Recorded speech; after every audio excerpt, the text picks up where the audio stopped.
السلام علیکم ورحمۃ اللہ وبرکاتہ۔ سامعین، صراط المستقیم چینل پہ پھر سے ایک بار خوش آمدید۔ امید ہے کہ آپ سب خیریت سے ہوں گے۔ آپ سے گزارش ہے کہ اگر آپ اس چینل پہ نئے ہیں تو چینل کو سبسکرائب کریں، آڈیو کو لائک کریں، زیادہ سے زیادہ شیئر کریں اور بیل آئیکن پہ کلک کریں تاکہ آپ کو نئے آڈیو کی نوٹیفیکیشن ملتی رہے۔ اللہ آپ کو بہترین بدلہ دے۔ شمشیر بے نیام حضرت خالد بن ولید رضی اللہ عنہ کی داستان شجاعت، عنایت اللہ التمش۔ بسم اللہ الرحمن الرحیم۔ مئی 633 عیسوی کے پہلے ہفتے میں، جو ماہ سفر 12 ہجری کا تیسرا ہفتہ تھا، زرتشت کے پجاریوں کے لیے دریائے فرات کا سرسبز و شاداب خطہ جہنم بن گیا تھا۔ کس قدر ناز تھا انہیں اپنی جنگی طاقت پر، اپنی شان و شوکت پر، اپنے گھوڑوں اور ہاتھیوں پر۔ وہ تو فرعون کے ہم پلہ ہونے کا دعویٰ کرنے لگے تھے اور کسریٰ کی دہشت کی علامت بنتا جا رہا تھا۔ دجلہ اور فرات کے سنگم کے وسیع علاقے میں خالد نے، جنہیں رسول اکرم صلی اللہ علیہ وسلم نے اللہ کی تلوار کا خطاب دیا تھا، فارس کے زرتشتوں کو بہت بری شکستیں دی تھی اور ان کے ہرمز کارن بن قریانس، انوش جان اور کباز جیسے سالاروں کو موت کے گھاٹ اتار دیا تھا۔ لیکن کسریٰ ارد شہر نے ابھی شکست تسلیم نہیں کی تھی۔ اس کے پاس ابھی بے پناہ فوج موجود تھی اور مدینہ کے مجاہدین کو وہ اب بھی بدو اور صحرائی لٹیرے کہتا تھا۔ اس نے شکست تسلیم تو نہیں کی تھی، لیکن شکست اور اپنے نامور سالاروں کی مسلمانوں کے ہاتھوں موت کا اسے جو صدمہ ہوا تھا، اسے وہ چھپا نہیں سکا تھا۔ ہرمز کی موت کی اطلاع پر وہ اپنے دل پر ہاتھ رکھ کر دوہرا ہو گیا تھا۔ اس نے سنبھلنے کی بہت کوشش کی تھی، لیکن ایسے مرض کا آغاز ہو چکا تھا جس نے اسے بستر پر گرا دیا تھا۔ مورخوں نے اس مرض کو صدمے کا اثر لکھا ہے۔ کیا میرے لیے شکست اور پسپائی کے سوا کوئی خبر نہیں رہ گئی؟ اس نے بستر سے اٹھ کر بیٹھتے ہوئے گرج کر کہا، کیا مدینہ کے مسلمان جنات ہیں؟ کیا وہ کسی کو نظر نہیں آتے اور وار کر جاتے ہیں؟ طبیب ارد شہر کی منظور نظر 2 جوان سال بیویاں اور اس کا وزیر حیران اور پریشان کھڑے اس قاصد کو گھور رہے تھے جو ایرانیوں کی فوج کی ایک اور شکست اور پسپائی کی خبر لایا تھا۔ اس کے آنے کی جب اطلاع اندر آئی تو طبیب نے باہر جا کر قاصد سے پوچھا تھا کہ وہ کیا خبر لایا ہے۔ قاصد نے خبر سنائی تو طبیب نے اسے کہا تھا کہ وہ کسریٰ کو ابھی ایسی بری خبر نہ سنائے، کیونکہ اس کی طبیعت اس کی مہلت نہیں ہو سکے گی۔ لیکن یہ قاصد کوئی معمولی سپاہی نہیں تھا کہ وہ طبیب کا کہا مان جاتا۔ وہ پرانا کمانڈر تھا۔ اس کا عہدہ سالاری سے 2 ہی درجے کم تھا۔ اسے کسی سالار نے نہیں بھیجا تھا۔ اسے بھیجنے کے لیے کوئی سالار زندہ نہیں رہا تھا۔ طبیب کے روکنے سے وہ نہ رکا۔ اس نے کہا کہ اسے کسریٰ کی صحت کا نہیں، فارس کی شہنشاہی اور زرتشت کی عظمت کا غم ہے۔ اگر شہنشاہ ارد شہر کو اس نے دجلہ اور فرات کی جنگی کیفیت کی پوری اطلاع نہ دی تو مسلمان مدائن کے دروازے پر آ دھمکیں گے۔ اس نے طبیب کی کوئی اور بات نہ سنی، اندر چلا گیا اور ارد شہر کو بتایا کہ مسلمانوں نے فارس کی فوج کو بہت بری شکست دی ہے۔ ارد شہر لیٹا ہوا تھا، اٹھ بیٹھا۔ غصے سے اس کے ہونٹ اور اس کے ہاتھ کانپ رہے تھے۔ शहंशाह फारस, कमांडर ने कहा, मदीना वाले जिन्नात नहीं, वो सबको नजर आते हैं, लेकिन क्या कारण मर गया था? उर्द शहर ने गुस्से से पूछा। हाँ शहंशाह, कमांडर ने जवाब दिया, वो जाती मुकाबले में मारा गया था। उसने दोनों फौजों की लड़ाई तो देखी ही नहीं। मुझे इत्तिला दी गई थी कि कबाज और अनुश जान भी उसके साथ थे।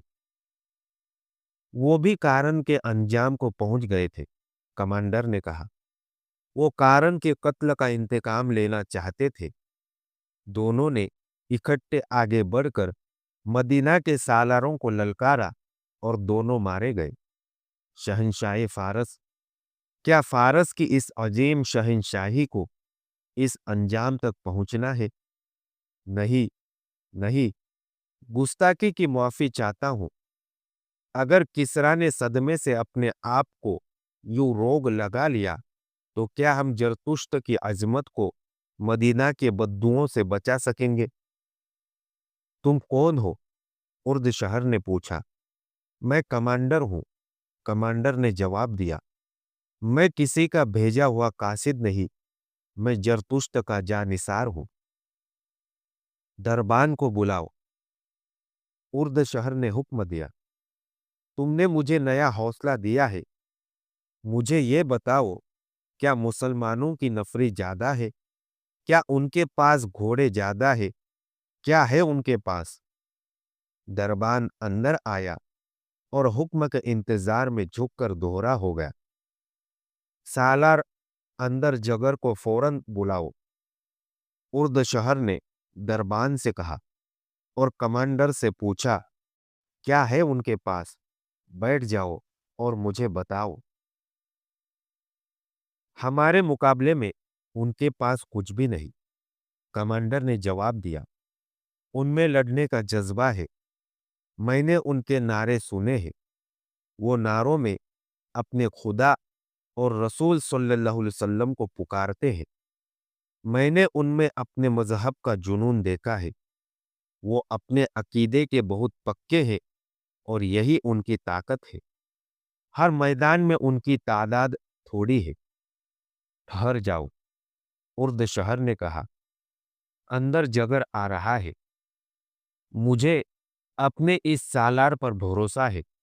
इसे बताओ, क्या हमारी फौज में क्या कमजोरी है कि इतनी ज्यादा तादाद में होते हुए भी भाग आती है?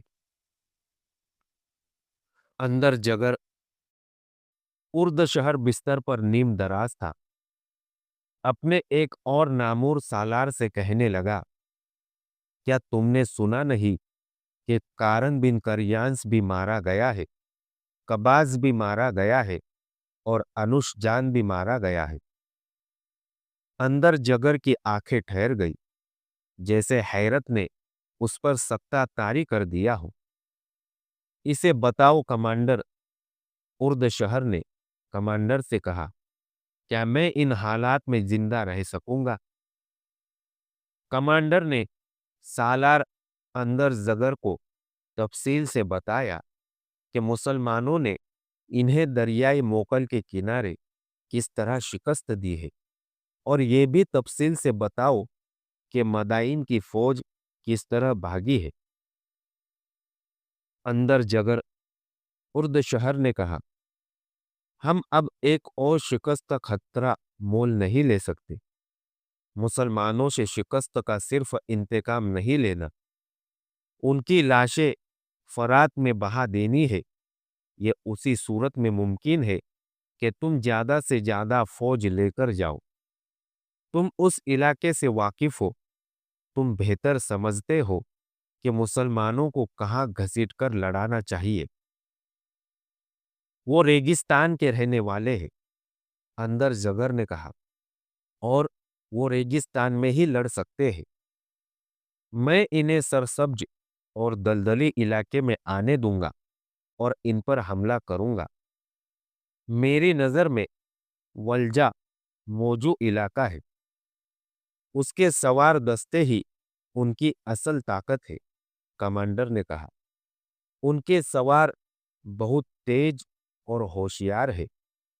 दौड़ते घोड़ों से उनके चलाए हुए तीर खता नहीं जाते।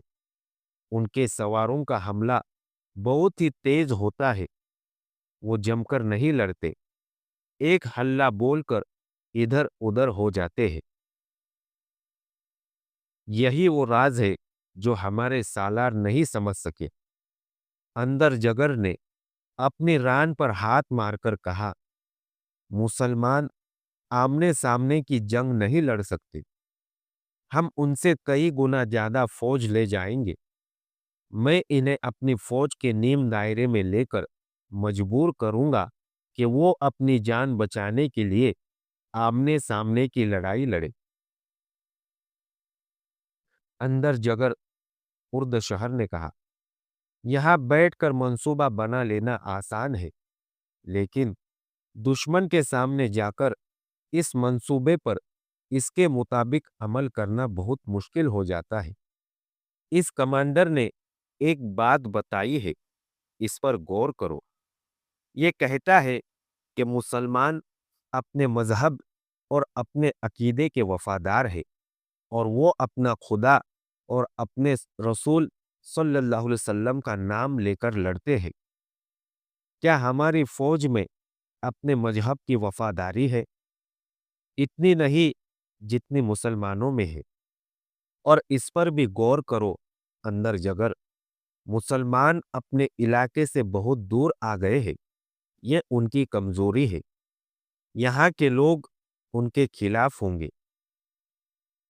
नहीं शहंशाह, कमांडर ने कहा, फारस के जिन इलाकों पर मुसलमानों ने कब्जा कर लिया है, वहां के लोग उनके साथ हो गए हैं।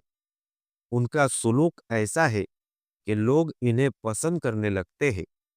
वो कत्ल सिर्फ उन्हें करते हैं जिन पर इन्हें कुछ शक होता है।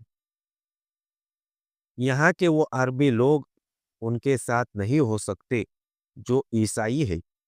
अंदर जगर ने कहा, मेरे दिल में इन लोगों की जो मोहब्बत है, इसे वो अच्छी तरह जानते हैं। मैं इन्हें अपनी फौज में शामिल करूंगा। हम यहाँ के मुसलमानों पर भरोसा नहीं कर सकते। ये हमेशा बागी रहे हैं। इन पर हमें कड़ी नजर रखना पड़ेगी। इनकी वफादारियां मदीना वालों के साथ है। इन मुसलमानों के साथ पहले से ज्यादा बुरा सुलूक करो।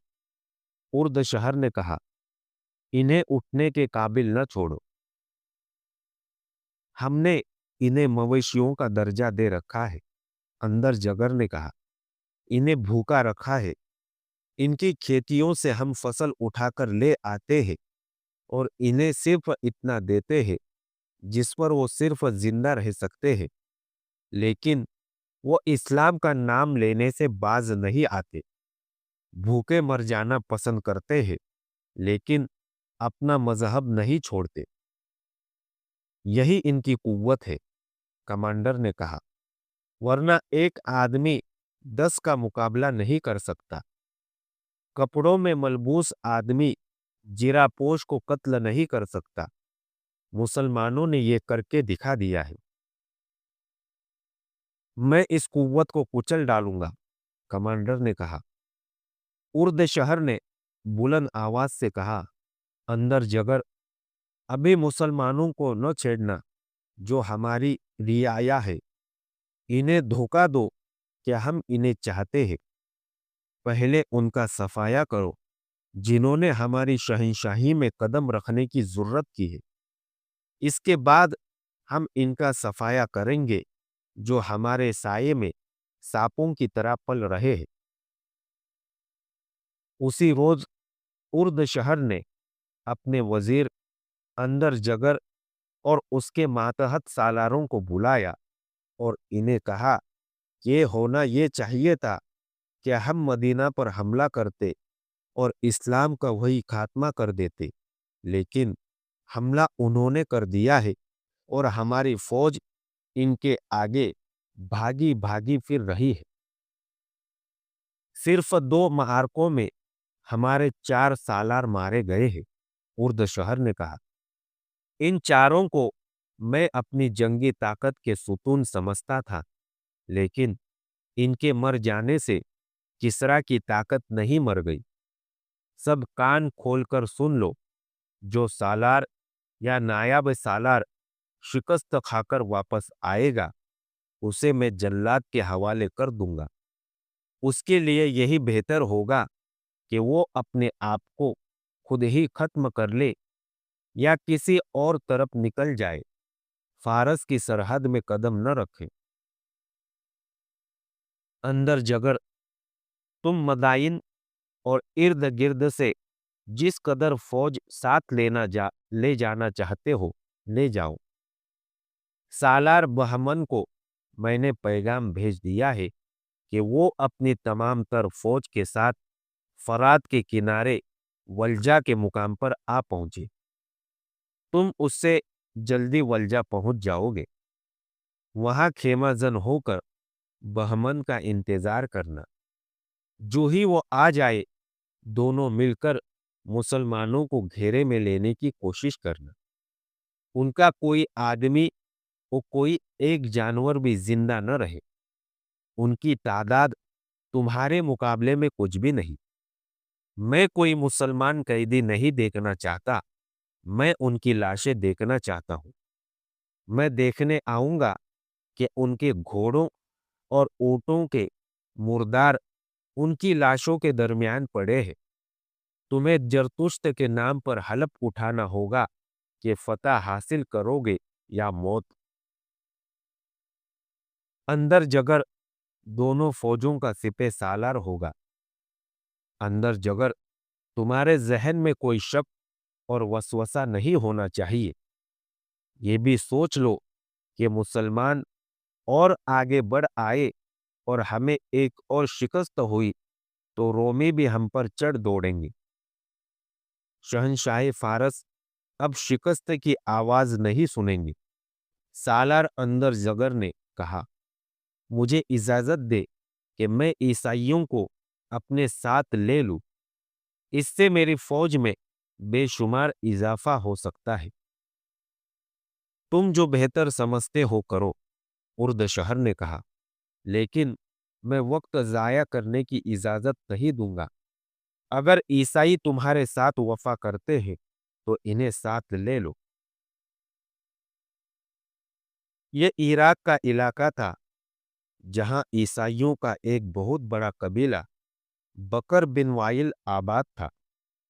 ये लोग अरब के रहने वाले थे। इस्लाम फैलता चला गया और ये ईसाई जो इस्लाम कबूल करने पर आमादा नहीं थे, इराक के इस इलाके में इकट्ठा होते रहे और यही आबाद हो गए थे। इनमें वो भी थे जो किसी वक्त ईरानियों के खिलाफ लड़े और जंगी कैदी हो गए थे। ईरानियों ने इन्हें इस इलाके में आबाद होने के लिए आजाद कर दिया था। इनमें कुछ ऐसे भी थे जिन्होंने इस्लाम कबूल कर लिया था। इन्हें मुसन्ना बिन हारिसा जैसा कायद मिल गया था जिसने इन्हें पक्का मुसलमान बना दिया था। मुसलमानों पर तो ईरानी बेपनाह जुल्म व तशद्दुद करते थे, लेकिन ईसाइयों के साथ इनका रवैया कुछ बेहतर था। मौर्रिखों ने लिखा है कि जरतश्ती सालार अंदर जगर हरमस की तरह जालिम नहीं था। मुसलमानों पर अगर वो जुल्म नहीं करता था तो इन्हें अच्छा भी नहीं समझता था। ईसाइयों के साथ इसका सुलूक बहुत अच्छा था। अब इसे ईसाइयों की मदद की जरूरत महसूस हुई। उसने इनके कबीले बकर बिन वायल के बड़ों को बुलाया। वो इत्तेला मिलते ही दौड़ आए। अगर तुम में से किसी को मेरे खिलाफ शिकायत है तो मुझे बताओ। अंदर जकर ने कहा, मैं उसका इजाला करूंगा। क्या यह बेहतर नहीं होगा कि सालार हमें फौरन बता दे कि हमें क्यों बुलाया गया है? एक बूढ़े ने कहा, हम आपकी रियाया है, हमें शिकायत हुई भी तो नहीं करेंगे। हमें कोई शिकायत नहीं। एक और ने कहा, आपने जो कहना है वो कहे। मुसलमान बढ़े चले आ रहे। अंदर जगर ने कहा, शहंशाह फारस की फौज इन्हें फरात में डुबो देगी, लेकिन हमें तुम्हारी जरूरत है। हमें तुम्हारे जवान बेटों की जरूरत है। अगर शहंशाह फारस की फौज इस्लामी फौज को फरात में डुबो देगी, तो आपको हमारे बेटों की क्या जरूरत पेश आ गई है? वफद के बड़ों में से एक ने पूछा, हम सुन चुके हैं कि फारस की फौज के 4 सालार मारे गए हैं। आप हमसे पूछते क्यों हैं? हम आपकी रियाया है। हमें हुक्म दे। हम सरकशी की जरूरत नहीं कर सकते। मैं किसी को अपने हुक्म का पाबंद करके मैदान जंग में नहीं ले जाना चाहता। अंदर जगर ने कहा, मैं तुम्हें तुम्हारे मजहब के नाम पर फौज में शामिल करना चाहता हूं। हमें जमीन के किसी खित्ते के लिए नहीं, अपने मजहब और अपने अकीदों के तहफ्फुज के लिए लड़ना है। मुसलमान सिर्फ इसलिए फतह पे फतह हासिल करते चले जा रहे हैं कि वो अपने मजहब की खातिर लड़ रहे हैं। वो जिस इलाके को फतह करते हैं, वहां के लोगों को इस्लाम कबूल करने को कहते हैं। जो लोग इस्लाम कबूल नहीं करते, उनसे ये मुसलमान जिजिया वसूल करते हैं। क्या ये गलत है कि तुम में भी वो है, इसलिए अपने घरों से भागे थे कि वो इस्लाम कबूल नहीं करना चाहते थे? क्या तुम पसंद करोगे कि मुसलमान आ जाए और तुम्हारी इबादत गाहों के दरवाजे बंद हो जाएं? क्या तुम बर्दाश्त कर लोगे कि मुसलमान तुम्हारी बेटियों को लौंडिया बनाकर अपने साथ ले जाए? जरा गौर करो तो समझोगे कि हमें तुम्हारी नहीं, बल्कि तुम्हें हमारी मदद की जरूरत है। हम तुम्हें एक फौज दे रहे हैं। इसे और ज्यादा ताकतवर बनाओ और अपने मजहब को एक बेबुनियाद मजहब से बचाओ।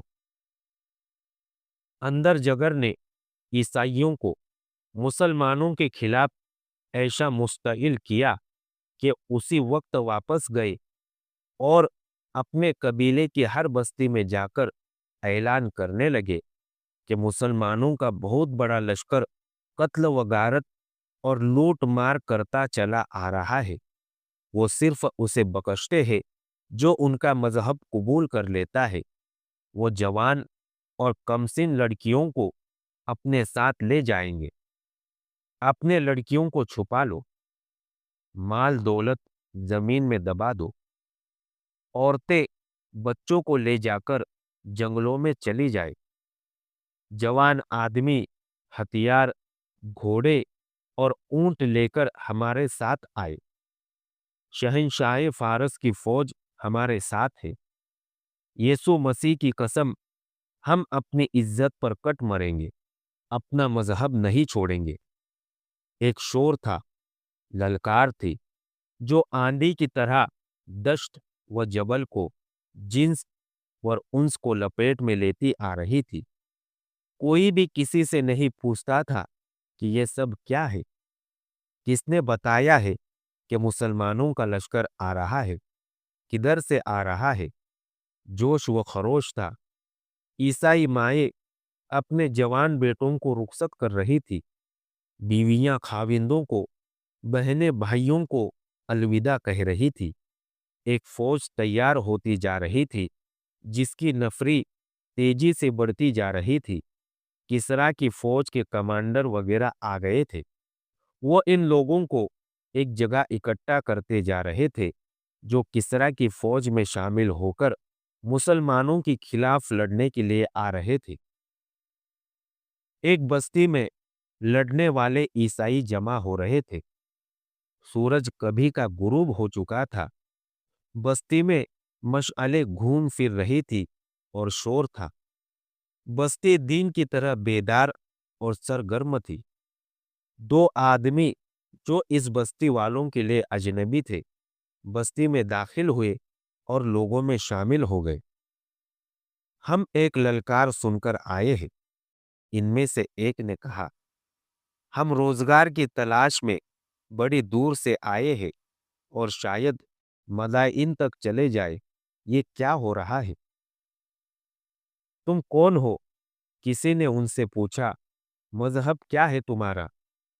दोनों ने अपनी शहादत की उंगलियां बारी बारी अपने दोनों कंधों से लगाई, फिर अपने सीने पर उंगलियां ऊपर नीचे करके सलीब का निशाना बनाया और दोनों ने बैक वक्त जुबान से कहा कि वो ईसाई है।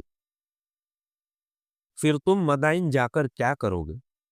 इन्हें एक बूढ़े ने कहा, तुम तनोमंद हो, तुम्हारे जिस्मों में ताकत है। क्या तुम अपने आप को कुंवारी मरियम की आबरू पर कुर्बान होने के काबिल नहीं समझते? क्या तुम्हारे लिए तुम्हारे पेट मुकद्दस है? नहीं। इनमें से एक ने कहा, हमें कुछ बताओ, और तुम में जो सबसे ज्यादा सियाना है हमें उससे मिलाओ, हम कुछ बताना चाहते हैं। वहां फारस की फौज का एक पुराना कमांडर मौजूद था। इन दोनों को उसके पास ले गए। सुना है तुम कुछ बताना चाहते हो, कमांडर ने कहा। हाँ, एक ने कहा, हम अपना रास्ता छोड़कर इधर आए हैं। सुना था कि मुसलमानों के खिलाफ एक फौज तैयार हो रही है। हाँ, हो रही है, कमांडर ने कहा। क्या तुम इस फौज में शामिल होने आए हो? ईसाई होकर हम कैसे कह सकते हैं कि हम फौज में शामिल नहीं होंगे? इनमें से एक ने कहा, हम काजमा से थोड़ी दूर की एक बस्ती के रहने वाले अरब हैं। हम मुसलमानों के डर से भागकर इधर आए हैं। अब आगे नहीं जाएंगे, तुम्हारे साथ रहेंगे। हम बताना यह चाहते हैं कि मुसलमानों की तादाद बहुत ज्यादा है, लेकिन सामने वो बहुत थोड़ी तादाद को ले आते हैं। यही वजह है कि तुम्हारी फौज उनसे शिकस्त खा जाती है। इसे जमीन पर लकीरें डालकर समझाओ। उसके दूसरे साथी ने उससे कहा। फिर ईरानी कमांडर से कहा, हमें मामूली दिमाग के आदमी न समझना। हम तुम्हें अच्छी तरह समझा देंगे कि मुसलमानों के लड़ने का तरीका क्या है और वो इस वक्त कहाँ है। तुम लोग इन्हें कहाँ लाकर लड़ाओ तो इन्हें शिकस्त दे सकते हो। हम जो कुछ बताए ये अपने सालार को बता देना। एक मशाल लाकर इसका डंडा जमीन में गाड़ दिया गया। ये दोनों आदमी जमीन पर बैठकर उंगलियों से लकीरें डालने लगे। उन्होंने जंगी इस्तिलाहों में ऐसा नक्शा पेश किया कि कमांडर बहुत मुतासिर हुआ। अगर हमें पता चल जाए कि मदाइन की फौज किस तरफ से आ रही है तो हम तुम्हें बेहतर मशवरा दे सकते हैं। इनमें से एक ने कहा, और कुछ खतरों से भी खबरदार कर सकते हैं। दो फौजें मुसलमानों को कुचलने के लिए आ रही है, कमांडर ने कहा। मुसलमान इनके आगे नहीं ठहर सकेंगे, बशर्ते ये कि दोनों फौजें मुख्तलिफ सिमतों से आए। एक अजनबी ईसाई ने कहा, वो मुख्तलिफ सिमतों से आ रही है, कमांडर ने कहा। एक फौज मदाइन से हमारे बड़े ही दिलेर और काबिल सालार अंदर जगर की जेरे कमान आ रही है, और दूसरी फौज ऐसे ही एक नामूर सालार बहमन जाजविया ला रहा है। दोनों वल्जा के मुकाम पर इकट्ठा होंगी। इसके साथ बकर बिन वायल का पूरा कबीला होगा। चंद छोटे छोटे कबीलों ने भी अपने आदमी दिए हैं। आज के लिए इतना ही काफी है। अगली दास्तान जानने के लिए हमारे साथ जुड़े रहिए और इस ऑडियो को ज़्यादा से ज़्यादा शेयर करना न भूलें। दुआओं की गुजारिश। अस्सलामु अलैकुम व रहमतुल्लाहि व बरकातुहू।